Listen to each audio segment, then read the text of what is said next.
Hello guys, আমি আজকে আপনাদেরকে সর্ষে বাটাতে ফ্যাসা মাছের ঝাল করে দেখাবো। তার জন্য দেখুন আমি এখানে ফ্যাসা মাছগুলোকে ভালোভাবে কেটে ধুয়ে রেখে দিয়েছি। আমি কিন্তু এখানে মাছগুলো কোনো ভাজবো না, সম্পূর্ণটা কাঁচা হবে। আমি এবার এগুলো এখানে যা যা দেবো, নুন, হলুদের গুঁড়ো, কাঁচা লঙ্কা, টমেটো কুচি, আর দেবো সাদা সর্ষে আর কালো সর্ষে, এটা একটা পেস্ট বানাবো, আর লঙ্কা দিয়ে পেস্ট, আর ধনে পাতা কুচিটা। চলুন প্রথমে আমি সর্ষে আর কাঁচা লঙ্কাটা পেস্ট বানিয়ে নিই। দেখুন আমার পেস্ট বানানো হয়ে গেছে। এবার আমি মাছের মধ্যে প্রথমে লঙ্কাগুলো চিড়ে দিয়ে দিলাম।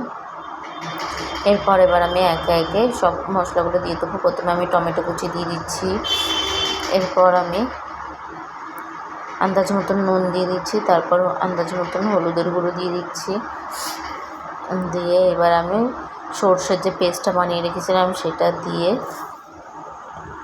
এবার ওপর থেকে আমি একটুখানি কাঁচা সর্ষের তেল দিয়ে দিচ্ছি এটার সাথে। তারপর আমি ধনে পাতা কুচিটা দিয়ে আমি এবার এটা ভালোভাবে মেখে নেব। ওইদিকে আমি মাখা হয়ে গেছে। এদিকে দেখুন আমি গ্যাসে কড়াই বসিয়ে দিয়েছি, আমার কড়াইটা গরম হয়ে গেছে। এবার আমি এখানে সর্ষের তেল দিয়ে দিলাম, দিয়ে তেলটা গরম হয়ে গেল। এবার আমি এর মধ্যে একে একে মাছগুলো দিয়ে দেবো। দেখুন আমার তেলটা এবার হালকা গরম হয়ে গেছে।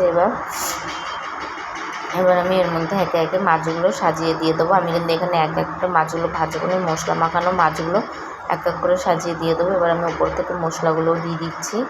এবার আমি মশলাগুলো দিয়ে এবার আমার থালার মধ্যে যেটুখানি মশলা ছিল একটুখানি জল দিয়ে মশলা ধোয়া জলটা আমি এবার ওপর দিয়ে দেবো। এছাড়া আমি আর এক্সট্রা কোনো জল ব্যবহার করবো না। যেটুখানি জল ওইটুখানি দেবো। থালা ধুতে যেটুখানি জল লাগে ওইটুখানি জল দিয়ে আমি এবার এটা ঢাকা দিয়ে রেখে দেবো।